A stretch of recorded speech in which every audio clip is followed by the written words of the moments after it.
What's going on, everyone? So the Lakers got an absolute huge game tonight against the Toronto Raptors. They have these last two games on their little homestand, and then they play two away games, and then they have another homestand. But the beauty is that if the Lakers win tonight against Toronto and then follow that up with the Knicks win, they would be at 500 going into that Pelicans and Houston game.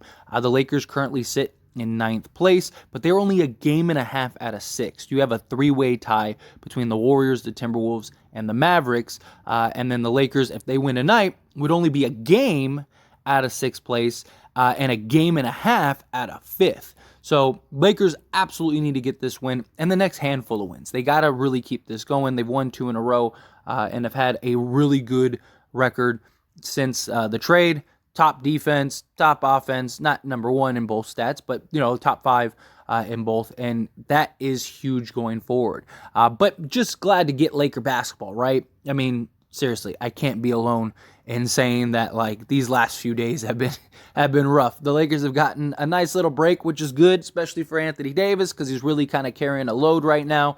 But regardless, I want the Lakers to play every day, especially with this new team. They're just so fun to watch, so fresh, so exciting. Really feels like we're making some traction here. But like I said, Anthony Davis is really carrying the load and could use some more help. And luckily, he is going to get some reinforcements tonight. So Los Angeles Lakers guard D'Angelo Russell is expected to be back in action against the Toronto Raptors on Friday night, according to head coach Darvin Ham. Ham also said the expectation is for Russell to return to the starting lineup. Since then we've gotten several reports that yes, he is supposed to be playing as long as there's no setbacks or anything like that between now and the actual time of the game. Then we should see DLO back tonight, which I am excited for because look, D'Angelo Russell is going to do multiple things on multiple fronts. One, he's going to make things so much easier for everybody, right? Beasley's really been struggling shooting the ball, but he has to work 5 times as hard right now to go and just get shots, right? He's running around like a madman, wearing himself down, and then just trying to get a shot off in such a tight window. It's not a coincidence that Beasley's best game was when D'Lo and LeBron played, and you saw what Beasley could give you with a playmaker because you have a guy that's going to be able to feed him and get him in his pocket, right? You're going to be able to see a guy that's going to be able to really kind of set him up, and they have chemistry together because they've played together, right? So that is huge in of itself, and not just him. Guys like Rui Hachimura, right? We saw what happens when Rui gets the ball and gets his attempts in the areas where he's strongest at. Rui Hachimura is a very specific player. You know what his strengths are. Utilize him. Dennis Schroeder wasn't utilizing those strengths. But we saw Austin Reeves in the last game. Austin Reeves was doing a nice job getting guys where they needed to be. And he just did a great job playmaking, right? And it led to Rui having a 17-point game, guys really stepping up. That was huge. D'Lo's going to provide that, but on a more consistent basis. D'Lo is a very good playmaker. He's a guy that can really just take the pressure off of guys and allow him to kind of run the show. And that also moves Dennis Schroeder to that backup role, that 6-man role, which in my opinion, he might be the best 6-man point guard in the league. If he's not, he's up there. He's definitely one of them. And so now it just balances out the roster so much more nicely, gets things more in order, but also beyond just the playmaking with the role guys, right? Anthony Davis. We saw a nice little connection with D'Lo and Davis, and even D'Lo and LeBron. That's a great sign going forward. And his ability to just take the pressure off of Anthony Davis and feed him the ball in the spots that he likes, right? Instead of having to force things into AD, he's going to be able to open that more and be able to, one, draw defenders because of his ability to score at all 3 levels, but also he's a guy that can make that play and feed and is going to feed the big man. He's done that everywhere he's gone, right? He was trying to do that with Rudy Gobert, but D'Lo even said, the problem is the guy can't catch, right? Him and Rudy were just having issues because Rudy he didn't have the hands. You're not going to have that problem with Anthony Davis. You're going to be able to see him really kind of thrive, in my opinion, next to AD. It might take a couple games for D'Lo to kind of get his legs under him, right? He's missed the last 6 games, been out the last few weeks. So it may take a little bit to get in rhythm. But I do think once he gets into rhythm, I do think that you're going to see that impact. But also his just scoring ability. I don't think that will necessarily go anywhere. This is another guy that can give you 17 and 8 on any given night, but also has the capability of getting you 23, 24, 25 points. Can give you a 30-point game if you really need it, right? This is a guy that has played second, third, fourth option, but has also led a team to the playoffs and averaged over 20 points per game.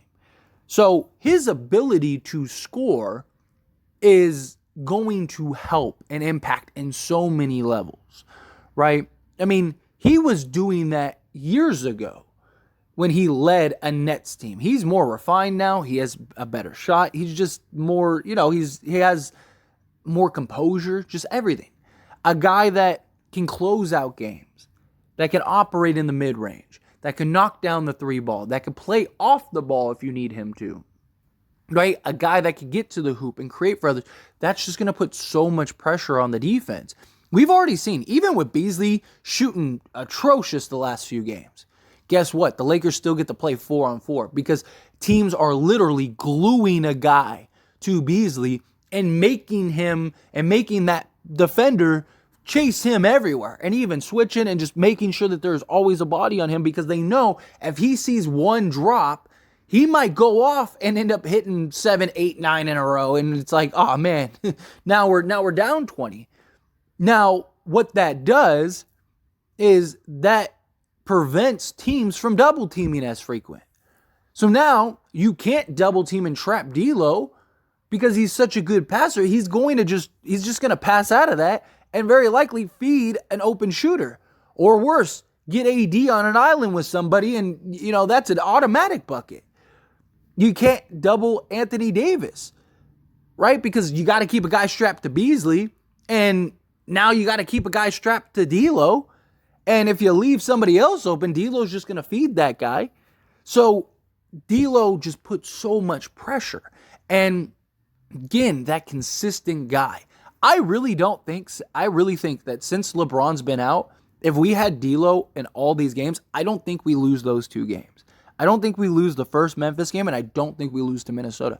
Because both those games, it was like, man, if one other guy steps up, we win those games. Not just that, but especially the Memphis game, turnovers, right? Turnovers have been an issue for the Lakers.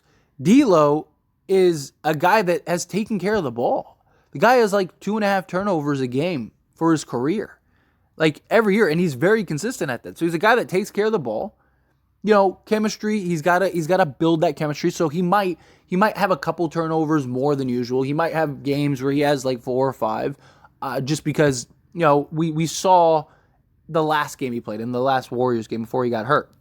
He had a couple passes that were just miscues, right? Because he hasn't had the time to, this guy likes to be here, or hey, he sets that screen and he likes to go here from there, right? And so the miscommunication. So I'm not saying that he's going to come in and he's not going to have any turnovers, but I do think that Memphis game, I do think we would not have had D'Lo turn the ball over 8, 9, 10 times, right? I think that ball would have been better taken care of, which means if we just turn the ball over 5 less times, we probably win that game by like a good margin.